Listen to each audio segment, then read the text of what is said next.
E estamos de volta e temos o prazer de dar as boas-vindas esta noite à nossa primeira convidada, que é jornalista e escritora, vencedora do Prémio Pulitzer. Ela está nesta região para apresentar este livro, The 10th Island, a 10ª Ilha, um livro que ela escreveu após uma inspiração que teve nos Açores. Sabem aquela inspiração que vocês têm quando regressam à terra natal? Foi esse tipo de inspiração. Mas vamos saber a história durante esta nossa conversa. It's my honor and pleasure to introduce to you this evening Pulitzer Prize winning journalist and writer, Diana Marcum. Hi, Diana. Hi. Welcome. Thank you. Thank you very much for accepting our invitation. I know you have a busy few days, but it's quite an honor having you here on the program this evening. I'm happy to be here. Before we get started, so a love affair with the Azores. That's basically what all of this sums up to. But before we get to the book itself, let's talk a little bit about your career. So how long have you been a journalist? Oh, probably 20 years. 20 years. I didn't think you were old enough to be working probably as a journalist longer. for 20 I years. may have cheated a little bit. Excellent. And you work in the West Coast primarily? Yeah. Mm-hmm. So you're from California? I'm Californian. Very good. Regarding the Pulitzer Prize, when did you have that distinction? 2015. And what was the work about that? That was earned you about the prize? California drought. Mm-hmm. We had a terrible, terrible drought. And it's part of the book because after the drought, I was just so tense and anxious and thinking about the environment so much and longing for water. So I found a way to take myself back to the Azores. Excellent. Where I could have water on every side. How did you discover the Azores the first time? It's actually how the book starts. I'm a reporter. I'm a reporter at the Los Angeles Times now, but at that time I was a reporter at a much smaller paper.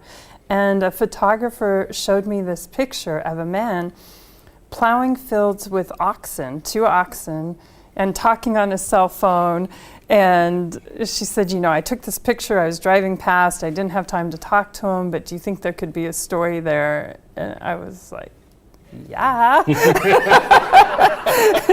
So I don't even know if I'd heard of the Azores then. But we went out and we met him, and he was Portuguese and he was from the Azores, and he showed me pictures of his house on São Jorge and invited me to a party that weekend where I went to, and it was, the party was just basically the Azores in the middle of California, It's just common. That's what the Azoreans do. It is, yes. They just recreate the islands wherever they go. So I saw the islands before I ever actually went to them. So what, in this meeting with this gentleman and going to this party, what made you want to go to the Azores? It's actually the whole entire theme of the book, but at the time I was younger and feeling a little lost and missing things that I couldn't even quite define, and they started telling me about saudade and being caught between worlds, and I was just it was a feeling that I just really connected with. And then you see the pictures, right? Black lava rocks and these European houses and cobblestone streets, and it's been part of my life so long now that I don't even know if I remember that the idea that such a place could exist. It just seems impossible that you haven't heard of it, or that absolutely that it hasn't been ruined. It's actually a treasure in the middle of the Atlantic. Yeah. And most people have no clue, Yeah. which is crazy. Finding joy. What joy did you find in the Azores? Oh, I love the Portuguese attitude of really just accepting the sadness. You accept the saudade, you accept that there's grief, you accept the volcano may explode, but in the meantime, you party and you take joy in the bread and you take joy in each other. And it's a very joyful culture. Don't you think? Absolutely. It's joyful, but I think one writer put it very well at one time. The title of his book was, in a very loose translation, People Happy with Tears, which sums it all up. Their happiness comes from their sorrow somehow. Right. Those two mesh in a way that it's uncommon anywhere else in the world, I think. Like being willing to accept the entire richness of life. Yeah. Exactly. Beauty. I think this goes without saying. What beauty did you find in the Azores? Really?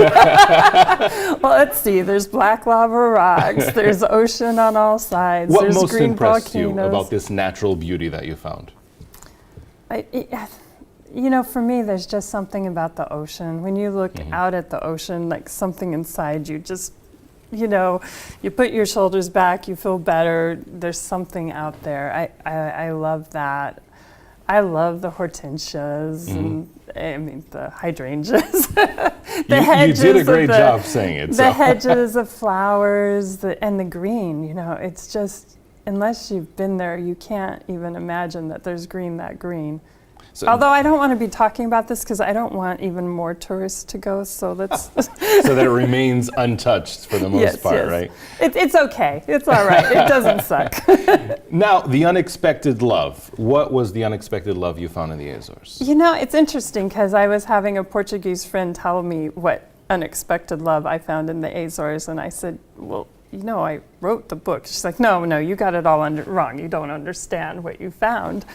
And it's about a bunch of different loves. I mean, there is a romance in the book, but it's also about kind of this cross-cultural love I found, you know, like there's such a strong tie between California and the Azores. So I think I found that, and it's about all these other loves. I write about a bunch of couples. So there's, you know, love lost, love found, there's unrequited love, there's love of community, love of place, love of nature. Just kind of love of life, I think. Between reporting and writing, what do you most like? What's your bigger of the two passions? Reporting. Yeah. Well, I mean, the reporting part's the fun part, right? The writing part Absolutely. is, I mean, I can't imagine not being a writer, but it's the thing that's hardest for me and causes me the most pain in the world. So there you go. You're the perfect Azorian at this point. But you mentioned that you loved looking out at the sea in the Azores. That must be quite a fountain of inspiration right there. Just sitting in an island in the middle of the ocean, a beautiful island, mind you, and looking out, ideas must just come to you. Right. Although to write, I'd actually go to a little bakery where I'd have to like really kind of, you know, cloister myself. So it would be in. the espresso at that point. Yes, That would help with the inspiration. The Portuguese cafe. Excellent. The 10th island. This is a phrase that's used quite often amongst the Azorians. How did you come up with this particular title for the book? It's a play. It's for the way I use the 10th island in the book, it can mean a lot of different things, and I think everybody gets to define it for themselves. But when I first heard the 10th island, I thought it meant specifically the diaspora in California. I didn't even know you guys existed at that point. I didn't know about the original 10th island. Then I got to know Boston and Toronto and realize how big the Azorian diaspora was. But I think eventually I came to believe that the 10th island, you know, I meet somebody in the book and he's like, you know, you think it's a people? You think it's a place? He's like, no, it's what you carry inside you. You know, it's the places that wherever you go, that's your place that you carry with you. So I think that to me is what the title's about. You've used the word saudade quite a few times in this conversation. Saudade is usually very difficult to explain to someone that's not Portuguese. But having written the book, having experienced the full Portuguese experience, can you today say that you feel saudade? At this moment? Not at this moment. I mean, it comes in waves, right? It's such an intense feeling. But you can say that you have felt it. I'm pretty sure I felt it. I think most people have felt it, even if they don't have the word for it. How long have you been with the Los Angeles Times? I started 2011. I've been on book leave for a while. I haven't been a very good, hardworking reporter for the last couple of years. But regarding your life as a reporter, what was the best story that you reported and the worst? Not from your work quality, not that I'm referring to, but personally, what you felt happiest about reporting and the least happiest? Well, probably the happiest in a weird way were the drought stories, because even though it was tragic, I wasn't writing about the drought per se. I was writing about the people that were finding a way to keep going during really horrible circumstances. And they were funny, and they were inspiring, and they were resourceful, and you know, I kind of carry their stories with me. So those are always going to be, I mean, not because of the Pulitzer and all that, but just because of the people. Those stories are going to stick with me. You know, sometimes I get called out on spot news, and those are always the worst stories. I don't like covering tragedies and things that are happening fast, and you don't have time to really talk to people or get the human story. It's just, you know, this horrible thing that's happened. And with, I've never covered a mass shooting, but we have people at the LA Times now that aren't even 30 years old that have covered 3 of them. So that's, you know, that's my nightmare. I think my worst story that I've covered hasn't happened yet, and I'm pretty afraid of that. I've interviewed quite a few journalists, and usually my question is it easy to separate your emotions as a human being from the story you have to convey? Well, I'm a narrative writer. Do you know that tends to be my wheelhouse? So I'm, you know what I mean? I'm off to the side of. Exactly. I mean, my job is to bring my human emotions and connect with people and try to connect people to each other. So I don't think I could do that if I shut down. Excellent. So being that style of journalist actually helps you as well. To express what you feel through different stories. Right. I mean, I try to make sure it's them, but yeah. Exactly. What inspires you? To write? In general. Well, Portuguese coffee helps a lot sometimes. But I mean, the things we talked about, definitely natural beauty and friendships and being with people I like and being in beautiful places. I mean, those are the real blessings. Excellent. Now, in your visits to the Azores, because it's been more than one at this point, correct? Yeah, I just got back from Pico. Excellent. I was going to ask, what islands have you visited? I'm sure São Jorge because of that connection initially, right? But what other islands have you visited? Okay, I've spent you know, significant amounts of time on Trezeguet and São Jorge, so they're the only ones I know really well. We just did a week in Pico, and I'm probably going to get killed by all the California Trezeguetans, but I may have a new favorite island. I've been to Fayal, but just real quick, just HORA. I haven't really seen it. And I've never been to Flores. Have you? I have not. I have not. I mean, I really want to see. I've only visited 2 islands, so. Oh, I'm ahead of you. I think at this point, the only ones I haven't stepped foot in are Corvo and Flores.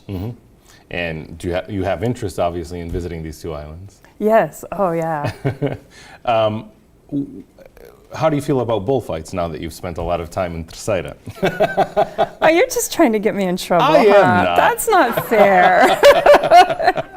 Let me put the question in a different way. Did you watch any bullfights while you were in Terceira? I went to bullfights, yes. Yes. And did you like the experience? It's part of Trezeguet. You know, it's just such a part of the culture. You can't understand Trezeguet without going to the bullfights. I know that sounds like a dodge. I mean, okay, the bullfights are not my thing. I feel sorry for the bull. I don't understand why people are, you know, risking their lives. People get hurt. And I mean, if you read the book, one of my close friends in the book is a fire chief, and he's like, just, you know, broken bones and concussions. I mean, whether you're pro bullfight or anti-bullfight, I think we can all agree they are crazy, right? Like, do we all agree on that part? Absolutely. Okay. There's no doubt about that. There's no doubt about that. And also, when you live there, it makes it really hard to get around because there's these traffic jams, and if you need to get somewhere, you have to go through 5 bullfights. And True, and the island tends to stop every time there's a bullfight. So. But I like the stuff around it. Absolutely. You know, I like the going to people's houses and the great cheese. And the great cheese, so you were in São Jorge, so obviously you had the best of the Azores at that point. You picked this image overlooking Monte Brasil in Terceira as the cover shot. I didn't. I mean, you didn't. The writer doesn't get to choose those things. Why do you think this image was chosen particularly?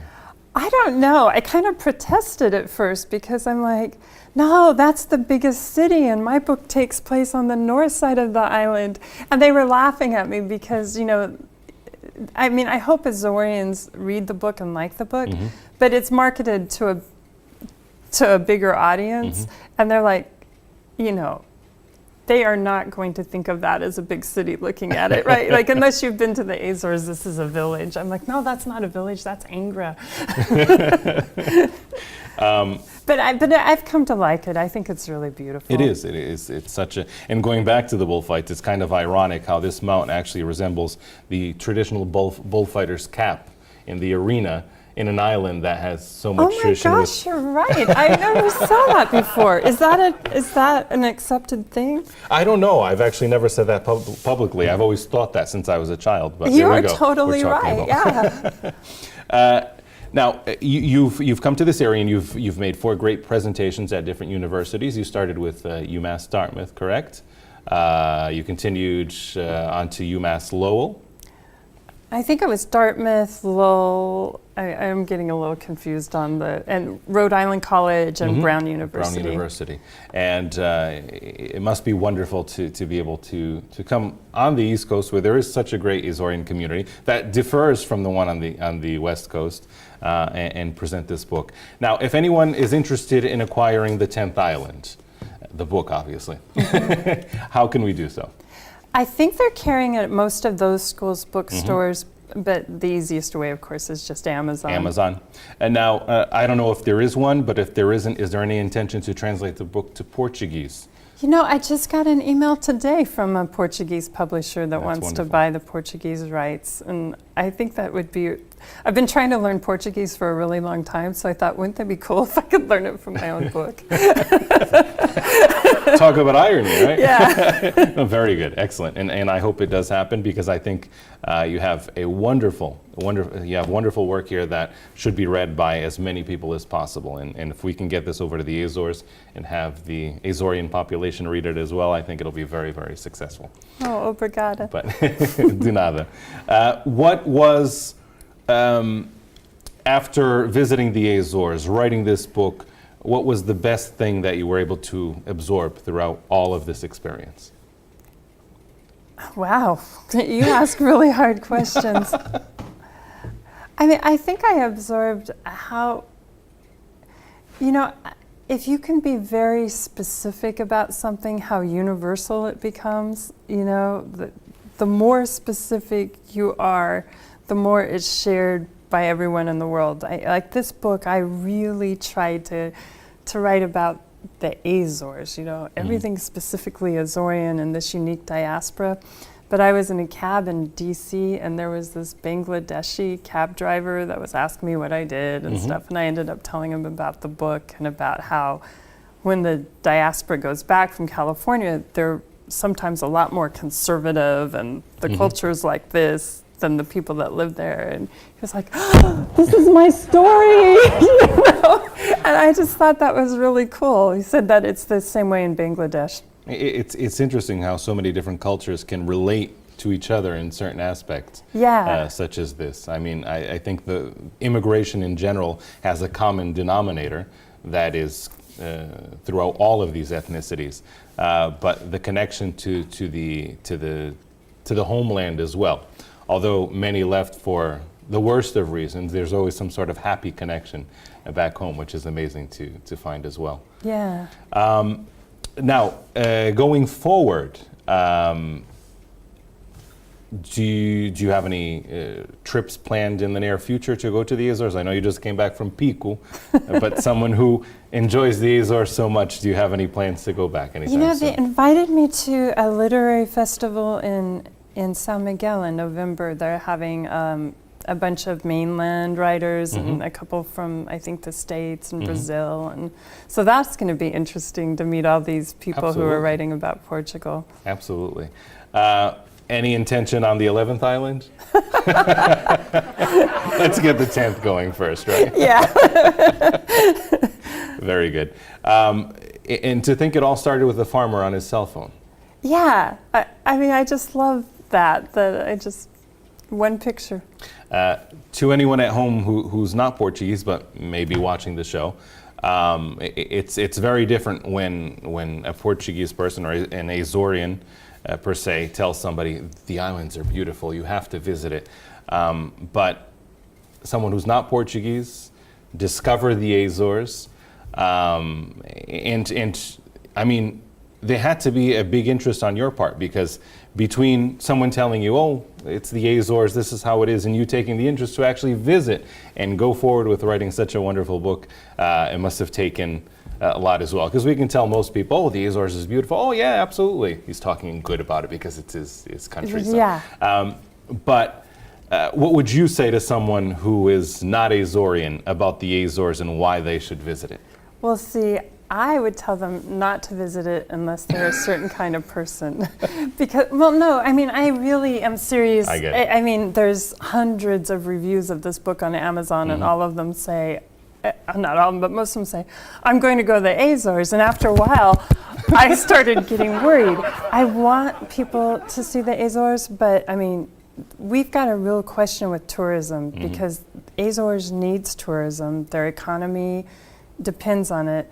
But there's always this fine balance between, you know, the right amount that gives people a way to make a living and the amount that's going to ruin the place. So the plan for the Azores was really to market it to ecotourism and rural tourism, and not build the big hotels and stuff.